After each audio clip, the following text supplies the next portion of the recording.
Congratulations on the purchase of your new Tormek machine, the original water-cooled grinding system from Sweden. It's quiet, safe and easy to use, but above all, it's fast. With a bit of practice, you'll soon be able to touch up an edge in less than a minute, and the range of clever jigs guarantee perfect repeatability, so you'll always get the finest edge over and over again. I've had a Tormek in my workshop for well over 20 years, but it's this combination of speed and accuracy that continues to impress me even after all this time. So I'm sure it will meet all your sharpening needs for many years to come.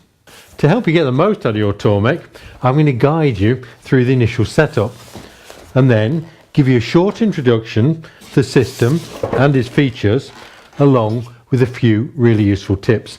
So let's get started. After unpacking, the first thing to do is to mount the grindstone, and this is dead easy thanks to the easy lock nut. Remember though that the nut is left-handed, so unscrew it by turning clockwise. Remove the packing sleeve and then slide on the stone. Tighten the nut by turning it anti-clockwise by hand. That's all you have to do. It will automatically tighten to the correct torque when you switch on the machine. If you need to remove the stone, just turn it clockwise whilst holding the shaft stationary using the honing wheel. The easy lock nut will then automatically loosen.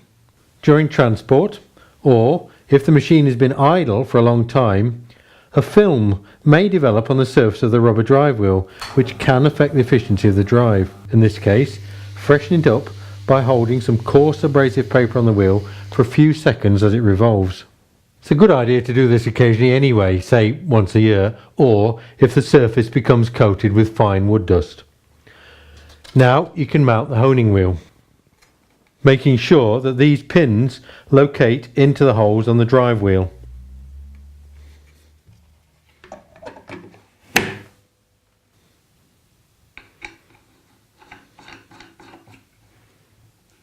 When it's new, the surface of this honing wheel needs to be primed with oil to soften the leather to help the honing paste to penetrate.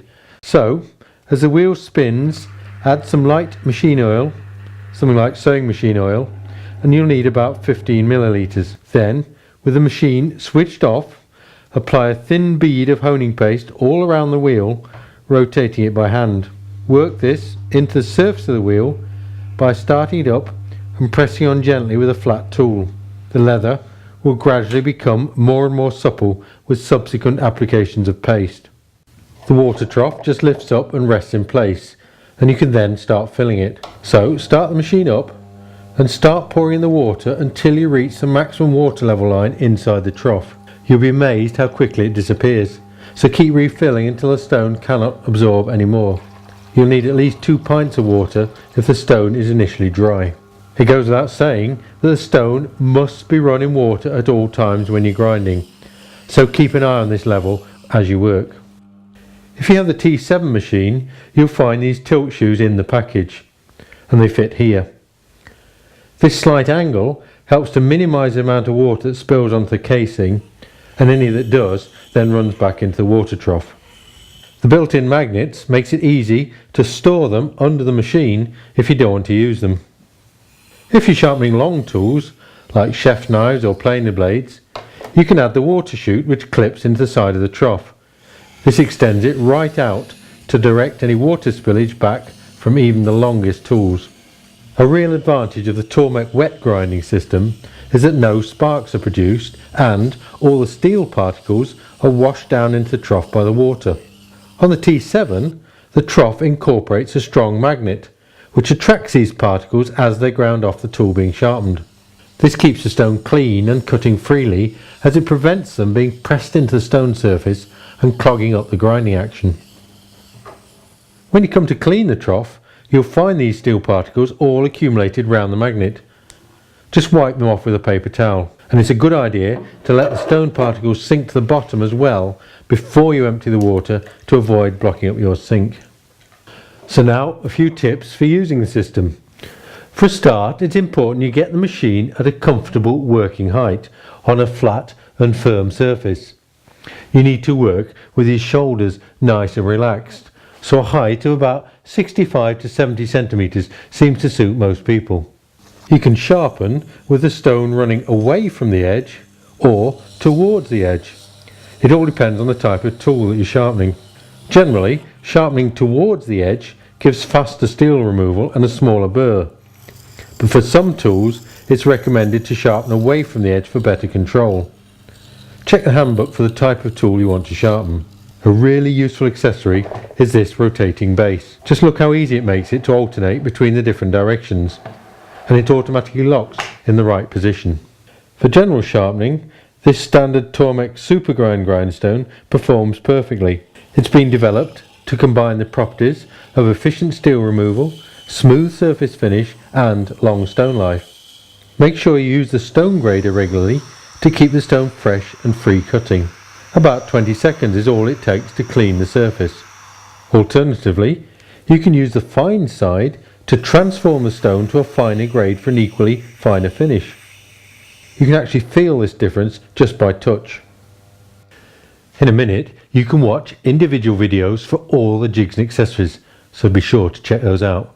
But just for now, very briefly, I want to show you the SE76 jig that comes with the machine. This is a second generation square edge jig, and it now allows you to align the tool easily in the jig, perfectly square for a 90-degree grind, which is obviously crucial. This was a bit tricky before with the earlier jig. When you're grinding, try and use the full width of the stone to encourage even wear.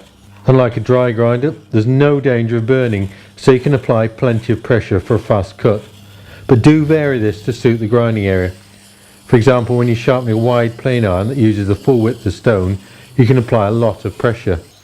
But for a delicate carving tool, you hardly need any pressure at all.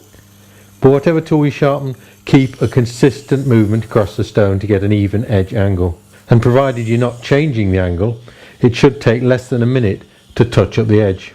You know you're finished when you have a perfect even bevel and can feel the burr on the other side. Then move to the leather honing wheel.